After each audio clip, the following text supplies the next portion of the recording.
All right. Can we get one more hand for all of our amazing speakers tonight? Um,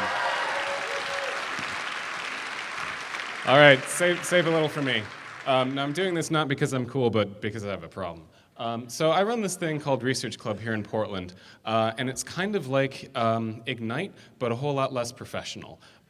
We call ourselves a community-supported think tank, and what that means is we provide a venue for people who are really into something to share what they've learned by being into that thing with other people like that. But we're not curated, we don't have rehearsals, and generally people get dropped in without any sense of what to expect.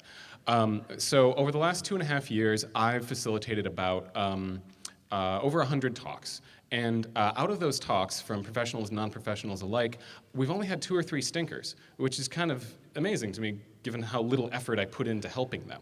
I want to talk about the patterns I've learned. So one thing you need to know about Research Club is that we are in the middle of the Venn diagram, where we are interdisciplinary on purpose, so that means that none of our speakers are in their comfort zone. They are all talking to people who aren't just their peers. But what I've learned is that if you give people a chance to talk about the thing they really care about in the way that they want to talk about it, they will step up. They will do a good job, at least 97 times out of 100, which I think is pretty cool. So this is a talk about talks.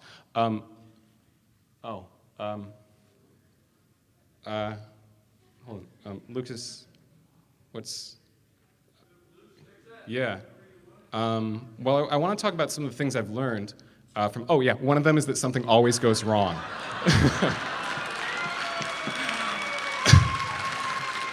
It's a performative medium.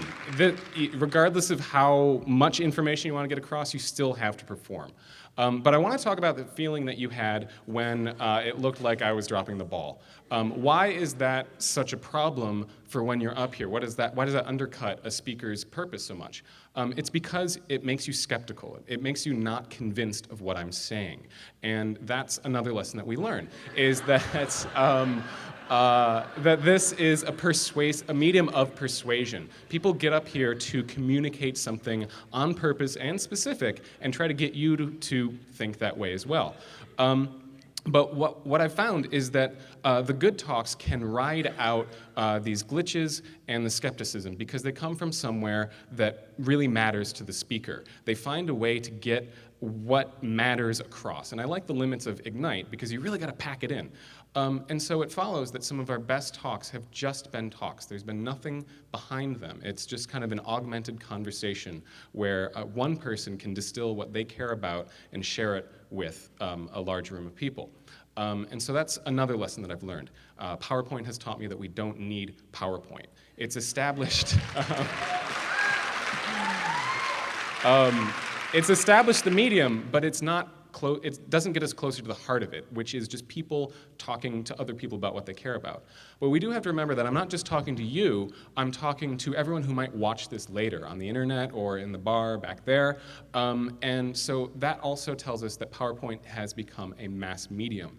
That might not seem like a big deal, but it wasn't always this way. So it went through some changes to get there. So we have to recognize where it comes from and the unique beauty of the medium. And where it comes from is corporate culture. It was originally designed to convince people to give you money or pay attention to you or make you think that what you're saying is important. And that's not the purpose of every talk.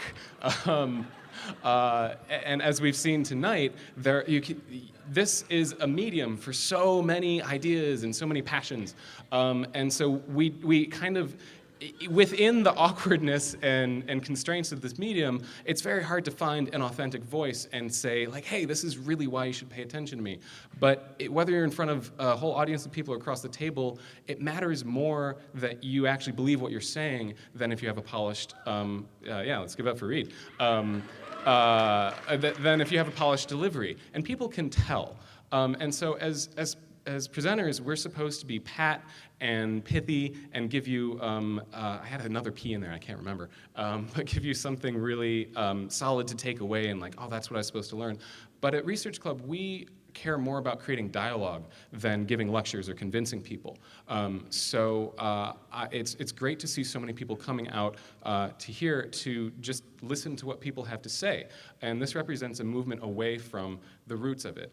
So instead of giving you a conclusion or an argument, I just invite you to think of the talks that you saw tonight, not just from the content, but the structure of those talks and the structure of the whole event, and think of what you would care about enough to give a talk about. And bring it to us. Every last Sunday, we have a free brunch, 4 or 5 speakers. It's at Collective Agency.